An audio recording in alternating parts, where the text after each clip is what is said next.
solamente el cordero.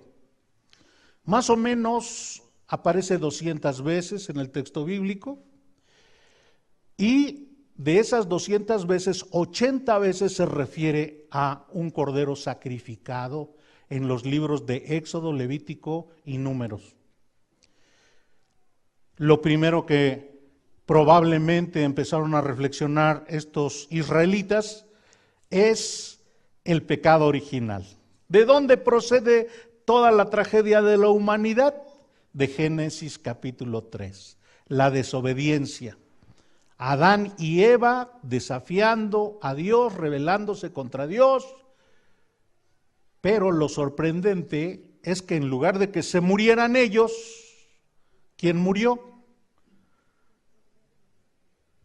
Un animal inocente.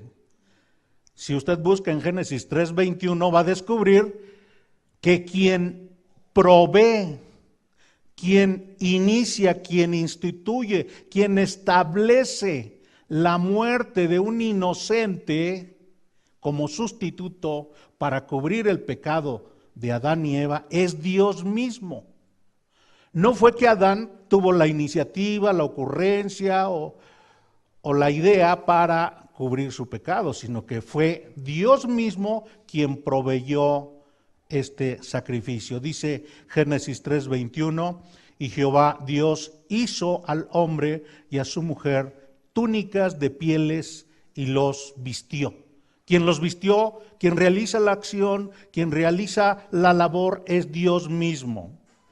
Así que aquí encontramos la primera práctica de sacrificar un animal para ser propicio a Dios y establecida por Dios mismo. Más adelante, a continuación, nosotros encontramos en el capítulo 4 a Abel y a Caín. Y notamos que Dios tiene agrado por Abel. ¿Por qué tiene agrado por Abel? Bueno, porque Abel tenía celo por Dios. Porque Abel trajo de lo más gordo, de lo mejor, para ofrecérselo a Dios. Pero sobre todo, porque Abel obedeció la forma como Dios quería ser adorado. Eso lo encontramos adelante en Génesis capítulo 4, versículos 4 y 5. Dice el texto bíblico, y Abel trajo también de los primogénitos de sus ovejas, de lo más gordo de ellas, y miró Jehová con agrado a Abel y a su ofrenda. Pero no miró con agrado a Caín y a la ofrenda suya, porque Dios había establecido que para cubrir el pecado debería de utilizarse la vida de un animal. Más adelante nosotros encontramos en Génesis capítulo 12 el caso de Abraham. Abraham es entrenado para depender, confiar, abandonarse en Dios. Él ha mentido en Egipto, él ha sido adúltero, ha tenido hijos fuera de su matrimonio, y finalmente cuando Dios le da un hijo, a su hijo Isaac, al cual ama, y esta palabra ama aparece 3 veces en el texto bíblico, en Génesis 22, 2, 12 y 16, a este hijo al cual ama, Dios se lo solicita para que lo ofrezca en holocausto. Esto significa que debe matarlo y quemarlo totalmente en fuego. Bueno, gracias a Dios, porque Abraham, dice Génesis 15:6, tenía confianza en Dios. Sabía que Dios es Dios que elige, Dios que bendice, Dios de gracia, Dios de misericordia, Dios generoso, Dios poderoso. Y entonces Abraham tiene confianza en Dios. Y sin dudar y sin retardar la obediencia, se lleva a su hijo al monte Moriah, que para algunos investigadores es donde Salomón construyó el templo de Jerusalén, y hace los preparativos allá según Génesis capítulo 22. Pone la leña, prepara todo, y dice el versículo 7 que Isaac le habló a Abraham su padre y le dijo: Padre mío. Y él respondió: heme aquí, mi hijo. Y él dijo: he aquí el fuego y la leña, mas ¿dónde está el cordero para el holocausto? Isaac sabía lo que significaba holocausto, utiliza la palabra holocausto, sabe que su padre tiene la práctica ordenada por Dios para ofrecer en sacrificio un sustituto que cubra sus pecados. Que el libro de Hebreos capítulo 10 nos dice es una sombra, son tipos del sacrificio de nuestro Señor Jesucristo. Pero está sorprendido. Sí, papá, ya sé, tú eres adorador de Dios, pero falta algo. Versículo 8, respondió Abraham. Y esto es extraordinario. Dios se proveerá. Dios no necesita que alguien esté proveyendo. Dios se va a proveer en el futuro de un cordero para el holocausto, hijo mío. En efecto, Dios proveyó de un cordero. Y en el texto bíblico aparece nuevamente reflejada la expiación vicaria de un inocente, que es la sombra del sacrificio de Cristo.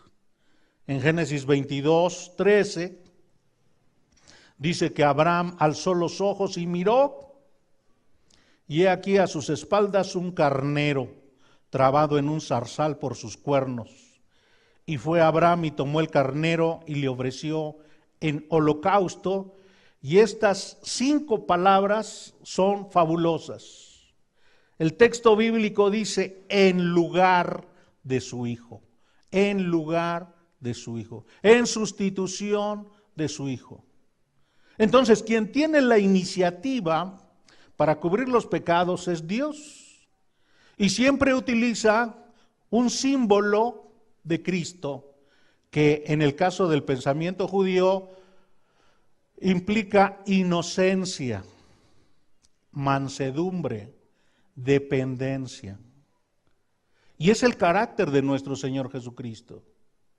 Isaías lo describe como un cordero puro, sin mancha, manso, que no abre su boca cuando es sacrificado. Esto es todavía más explicado, más ejemplificado en la Pascua, en el libro de Éxodo. ¿Ustedes se acuerdan del juicio de Dios sobre los egipcios? Concluye con el día de la Pascua. Este día en donde Dios establece que deben sacrificar un cordero macho sin defecto de 1 año. Y según Josefo, un historiador, dice que fue a las 3 de la tarde, exactamente a la hora del sacrificio de aquel viernes santo en que el Señor Jesucristo fue muerto. La sangre de ese cordero deberían de derramarla sobre los dinteles, la puerta, como señal para que el juicio de Dios no entrara a la casa de las personas que comían la carne del cordero. Todo el cordero tenía que ser asado, la cabeza, las entrañas, las patas, absolutamente todo. Si había poca familia y no podían terminar el cordero, tenían que invitar a otra familia, pero ese cordero tenía que ser consumido por las familias israelitas. Y si sobraba algo, había que quemar todo, absolutamente todo. Pero los israelitas tenían que estar vestidos como si fueran a salir de viaje. Así que tenían que comer apresuradamente, con panes sin levadura, hierbas amargas, y esto es la Pascua de Jehová. La sangre de ese cordero es la señal para que no entrara el juicio de Dios a esos hogares. Así lo hizo Dios.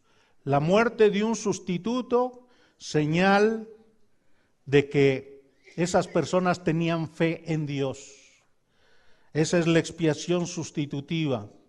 la muerte de un cordero para que el pecador no muera.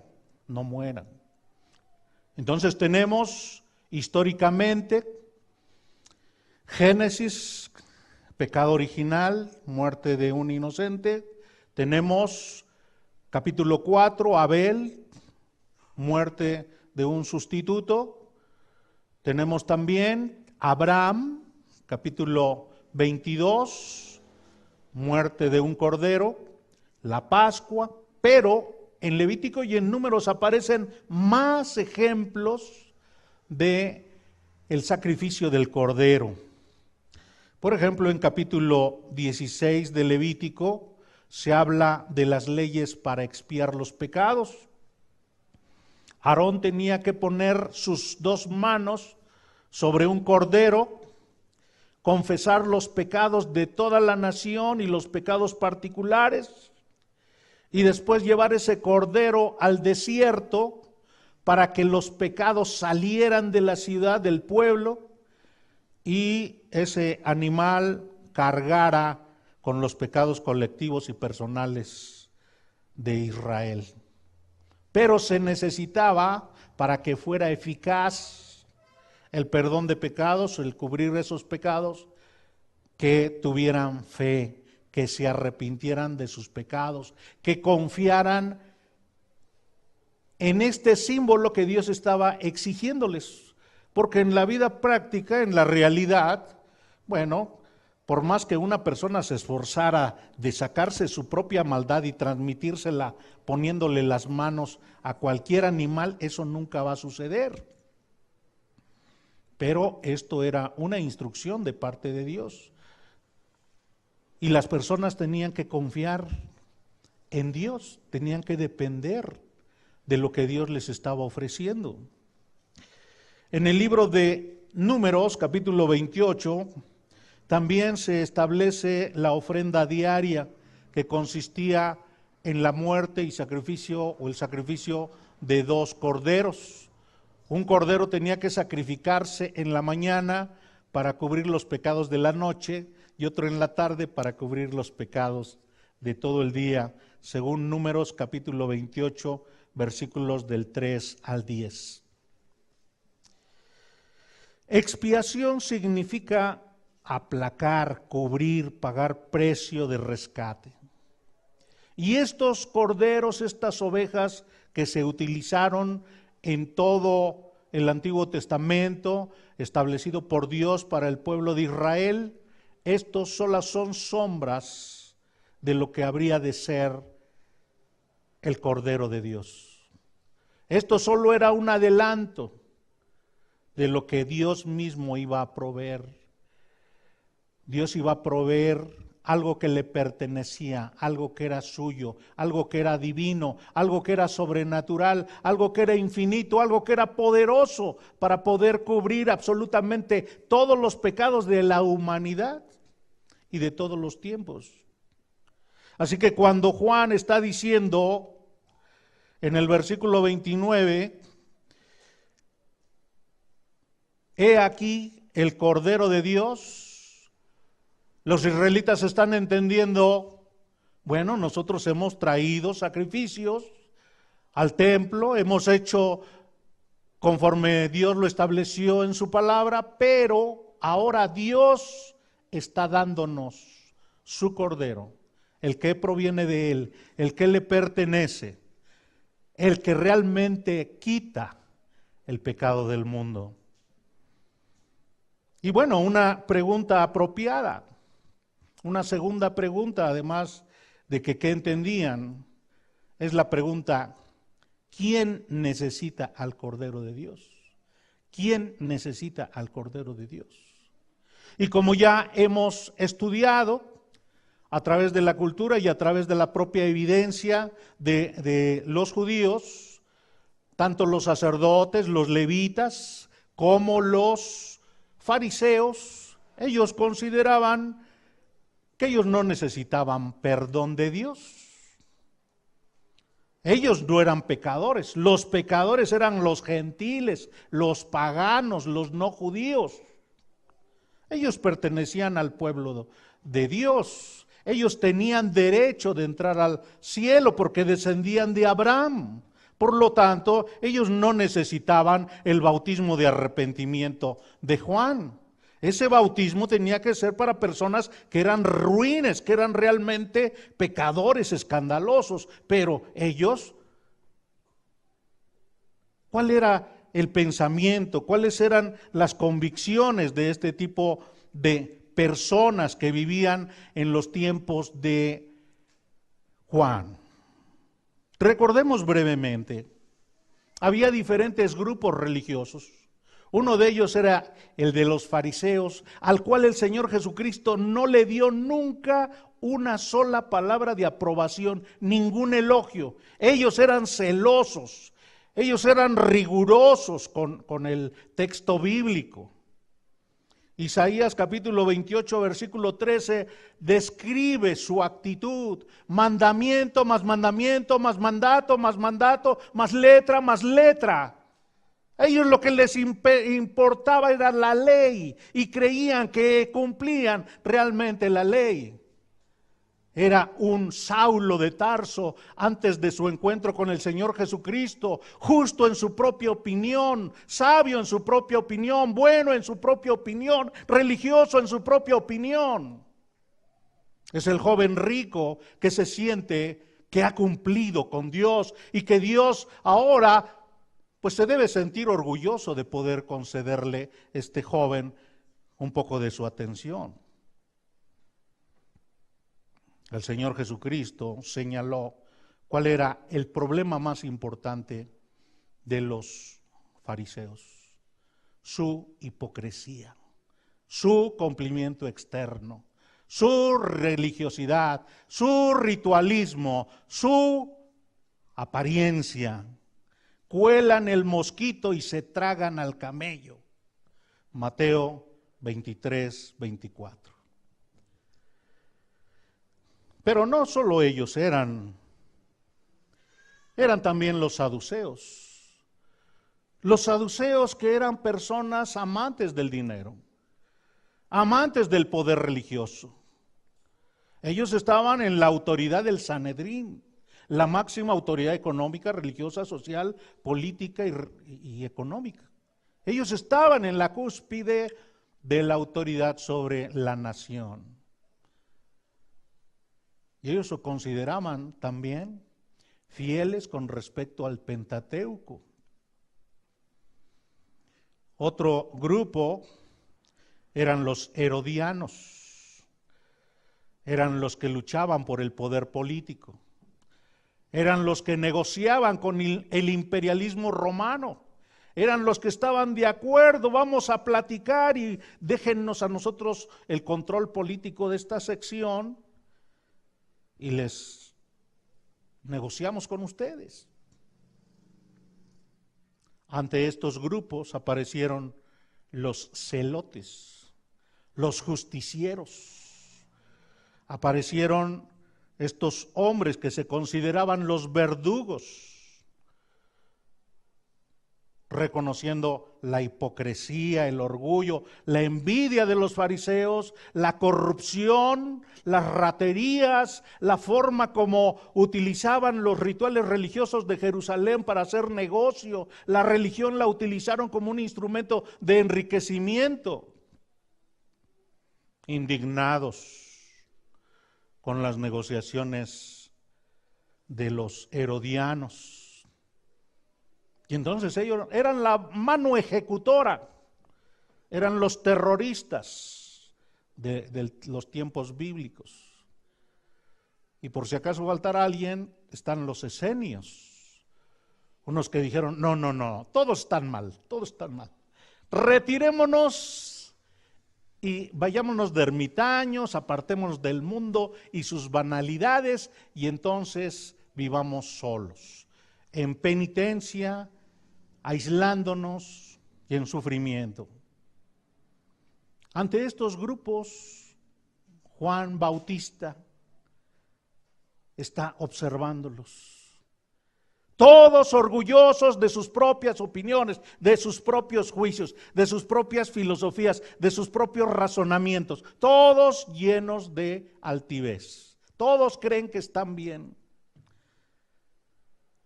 Y cuando llegan a preguntarle a Juan, dice: yo no soy el Cristo, no soy Elías, no soy profeta. Entonces, ¿quién eres? Bueno, yo no soy nadie. Yo no soy digno. Yo solo soy una voz. Y la voz te dice: arrepiéntete porque el reino de los cielos se ha acercado. Mateo 3:2. Haz examen de conciencia. No conoces a Dios, porque no tienes un entendimiento correcto del Dios creador de los cielos y la tierra. No comprendes su santidad, no comprendes su palabra, no comprendes su justicia. ¿Quién necesita al Cordero de Dios? La Biblia enseña que nunca ha existido una persona, no existe hoy y no existirá mañana, que alcance la justicia de Dios, que llegue al estándar, a la medida que Dios tiene para que pueda tener una buena relación con Él. Nadie entiende a Dios, nadie busca a Dios por lo que Dios es. Todos son inútiles para los propósitos de Dios. No hay quien haga lo bueno, no hay ni siquiera uno. Todos están reprobados. Nadie puede estar en la presencia de Dios. Como está escrito, no hay justo ni aun uno. No hay quien entienda, no hay quien busque a Dios. Aún a todos se han hecho inútiles, no hay quien haga lo bueno. Romanos capítulo 3, versículo 10 al 12. Por cuanto todos pecaron, están destituidos de la gloria de Dios. Romanos 3, 23. Dios, eres demasiado absoluto, totalitarista. Si conocemos personas que son muy buenas, a nuestro concepto de justicia, a nuestro concepto de bondad, a nuestro concepto humano, hay personas muy inteligentes, valiosas, nobles, generosas, hay personas extraordinarias, pero aquí el punto no es nuestro criterio, aquí el punto es el criterio de Dios. Dios es el juez eterno. Dios tiene su justicia, Dios establece su estándar y Dios dice que somos como suciedad y todas nuestras obras de justicia como trapo de inmundicia. Descripciones asquerosas que describen los fiscales de Dios, que son los profetas de Dios. Isaías culpa a Israel, hijo rebelde, duro de cerviz. Oseas culpa a Israel, esposa adúltera, fornicaria. Jeremías culpa a Israel, bestia en celo, animal que corre al monte. Jeremías, Ezequiel, Miqueas, todos los profetas reclaman a Israel. Eres un pecador. ¿Qué crees que puede hacer Dios contra ti? Él es paciente, Él es misericordioso, por eso no te ha destruido. Pero si te ha llevado en exilio, se te ha esclavizado, si te ha sometido bajo imperios como el babilónico, el medo-persa, el macedonio y el romano, es porque Dios es misericordioso contigo todavía. Pero ni creas que te puedes burlar de Dios. Dios no puede ser burlado. Él te va a exponer al fuego eterno, porque vives como si Dios no existiera. El Señor Jesucristo va a regresar no como cordero, sino como juez, con llama de fuego, y va a juzgar absolutamente a todo lo que vemos, todo lo que existe. Todo es sometido a su justo juicio. Por eso los cristianos buscan apartarse del pecado, buscan obedecer a Dios, buscan expresar su servicio, su devoción a Dios. El apóstol Pedro escribió esto: pero los cielos y la tierra que existen ahora están reservados por la misma palabra, guardados para el fuego en el día del juicio y de la perdición de los hombres impíos. Pero el día del Señor vendrá como ladrón en la noche, en el cual los cielos pasarán por gran estruendo y los elementos ardiendo serán deshechos, y la tierra y las obras que en ella hay serán quemados. Segunda de Pedro, capítulo 3, versículo 7 y 10. Todas las cosas van a ser deshechas por el justo juicio de Dios. ¿Qué entendían los israelitas en la proclamación de Juan? Del Cordero de Dios que quita el pecado del mundo. Que ellos necesitaban a ese sustituto para que sus pecados fueran perdonados. ¿Quién necesita el Cordero de Dios? Solamente aquellos en los cuales hay conciencia de su pecaminosidad. Aquellos que no se aferran a su justicia propia. Aquellos que comprenden que no alcanzan el estándar establecido por Dios. En tercer lugar, tercera pregunta: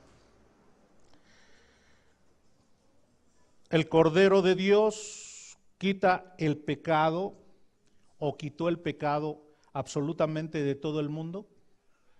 ¿El Cordero de Dios quitó el pecado de todo el mundo? Y lo que nosotros encontramos en el texto bíblico es que el sacrificio de nuestro Señor Jesucristo es suficiente.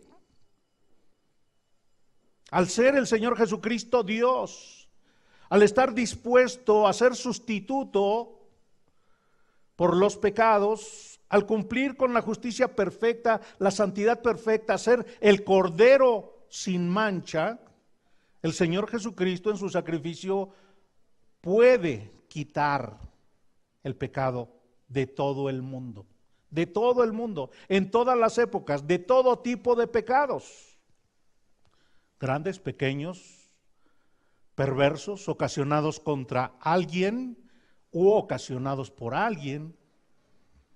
Es suficiente para quitar el pecado del mundo. La palabra quitar realmente tiene dos significados. Uno es que toma y otro es que saca y pone sobre sí y sale. En parte entonces, no solo limpia y no solo carga, sino que separa. El Señor Jesucristo entonces toma sobre sí los pecados del mundo y los carga en la cruz del Calvario. Él es infinito, Él es poderoso, Él es eterno, Él es Dios. Este sacrificio de Dios encarnado es suficiente entonces para el perdón de todos los pecados. El apóstol San Juan en su primera carta, capítulo 2, versículo 2, escribió: y Él, refiriéndose a Jesucristo, es la propiciación por nuestros pecados, y no solamente por los nuestros, sino también por los de todo el mundo. Y usted también ha escuchado este texto de Juan 3:16, porque de tal manera amó Dios al mundo que ha dado a su Hijo unigénito, para que todo aquel que en Él cree no se pierda, mas tenga vida eterna. El sacrificio del Señor Jesús es suficiente para perdonar absolutamente todos los pecados. En Juan capítulo 6, versículo 51, el Señor dijo: yo soy el pan vivo que descendió del cielo. Si alguno comiere de este pan, vivirá para siempre. Y el pan que yo daré es mi carne, la cual yo daré por la vida del mundo. Entonces, el Señor Jesucristo, en su anhelo, en su deseo expresado, quiere que todo el mundo sea perdonado. Primera de Juan 4:14, y nosotros hemos visto y testificamos que el Padre ha enviado al Hijo, el Salvador del mundo. Cristo es el Salvador del mundo. En el mundo estaba y el mundo por él fue hecho. ¿Se acuerda de este texto? Juan capítulo 1, versículo 10. Este es el problema. Mientras el Señor Jesucristo es suficiente para pagar los pecados de todas las personas, solamente una parte del mundo quiere creer en Cristo. Y esa parte del mundo es muy poca. Las personas que quieren recibir este regalo de parte de Dios, que es el Cordero de Dios, son pocas. Juan capítulo 1, versículo 10 dice, en el mundo estaba, refiriéndose al Señor Jesucristo, y el mundo por él fue hecho, pero el mundo no le conoció. Versículo 11, a lo suyo vino, toda la creación le pertenece a Cristo, y los suyos no le recibieron, lo rechazaron, lo despreciaron, lo mataron. Mas a todos, la palabra más es otro grupo opuesto. A todos los que le recibieron, a los que creen en su nombre, les dio potestad de ser hechos hijos de Dios. Lo que enseña el texto bíblico es que si bien el Señor Jesucristo sufre en la cruz del Calvario, la ira de Dios, ese sacrificio es suficiente para perdón de los pecados de todo el mundo. Pero no todo el mundo quiere confiar en el sacrificio de Cristo. Por lo tanto, este sacrificio solo es eficaz para quienes se arrepienten y quienes tienen fe. Por favor, busque Juan capítulo 3, versículo 18 y observe cómo es la fe lo que decide si una persona se va al cielo o se va al infierno. No es que se porte bien, no es que sea justo, no es que sea religioso. Es si tiene confianza, si depende, si recibe a Cristo, si ama a Cristo, si clama a Cristo.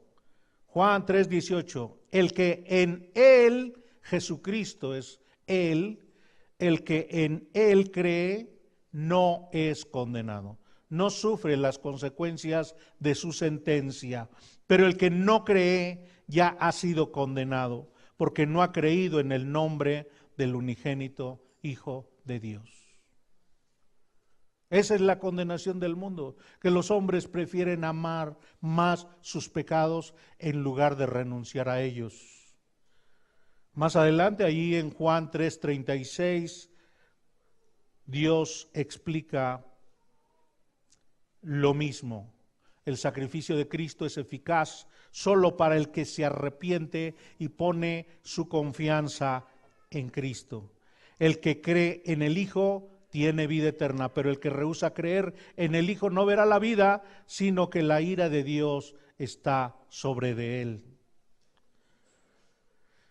El Señor Jesucristo vino a hablar a la nación judía.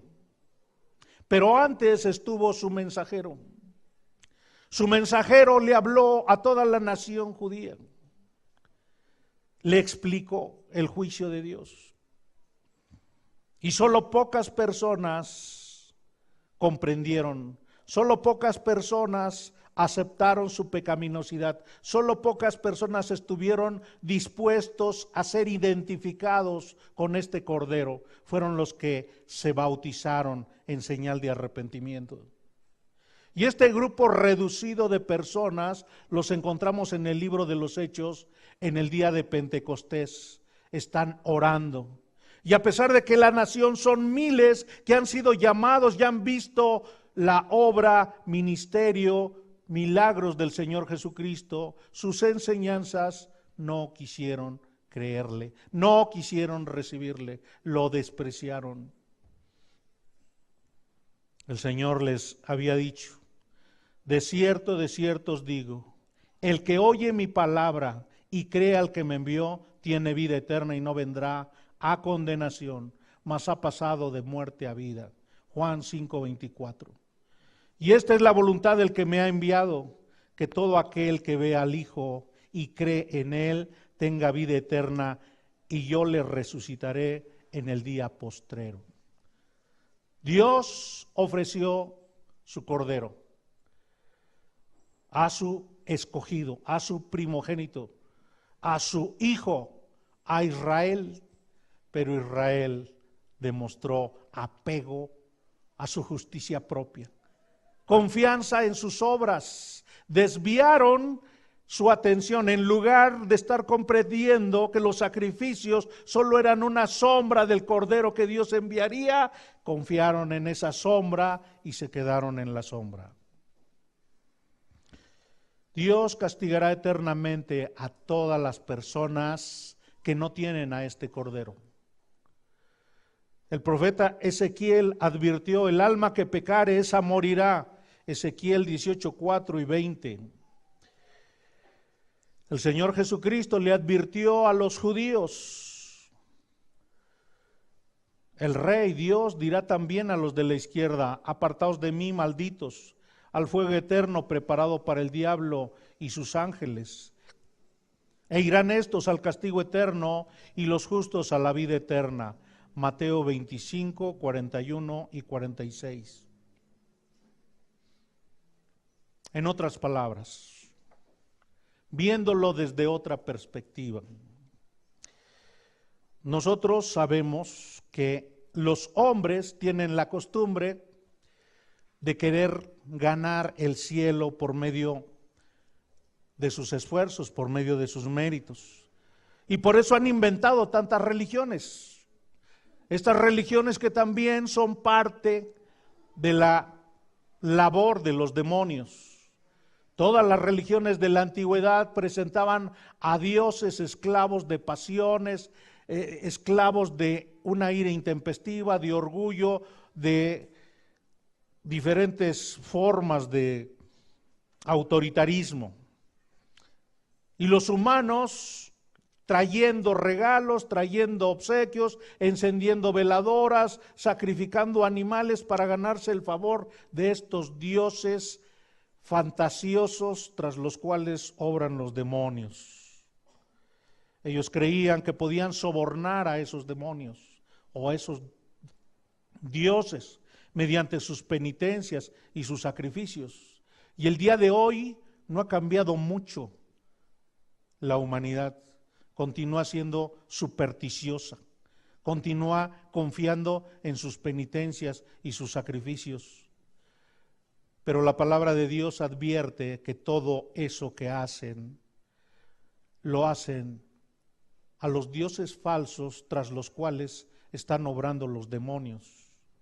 El apóstol Pablo escribió en 1 Corintios capítulo 10, versículo 20: antes digo que lo que los gentiles sacrifican, a los demonios los sacrifican, y no a Dios. Y no quiero que vosotros os hagáis partícipes con los demonios. Esto es totalmente diferente a lo que Dios establece en su palabra. El Dios de la Biblia es el Dios santo, insobornable, puro, justo. El Dios de la Biblia es perfecto, no puede ser aplacado con ningún sacrificio ni penitencia humana. Dios solo puede ser aplacado con su propio Cordero, con lo que Él mismo ha establecido, lo que le pertenece a Él, que también es santo, inmaculado, sin mancha, justo, obediente, que tiene gran devoción por Dios, el único digno para satisfacer la exigencia de justicia y santidad de Dios es Jesús. Es Jesús. Jesús es el Cordero de Dios que quita el pecado de quien se arrepiente y pone su confianza en Él. Cada uno de nosotros debe venir en humillación para recibir a este Cordero, para seguir a este Cordero, para imitar a este Cordero, para exaltar a este Cordero. Solamente Dios se provee de un Cordero que satisface su gloria, su excelencia, su dignidad. Ese Cordero es el que está presentando Juan el Bautista. Es el único que nos puede quitar nuestros pecados. Oremos. Padre, te damos gracias por tu palabra y porque nos concediste comprender que necesitábamos a Jesús en nuestra vida. Te damos gracias porque tú derramaste tu amor por el poder de tu Santo Espíritu en nuestros corazones para que te amemos y amemos a tu Cordero. Dependamos, descansemos en Él, en su obra. Vivamos testificando, así como Juan, de que solo en Él hay esperanza y continuemos anhelando exaltarlo por todos los siglos. Te alabamos y te damos gracias en nombre de Jesús.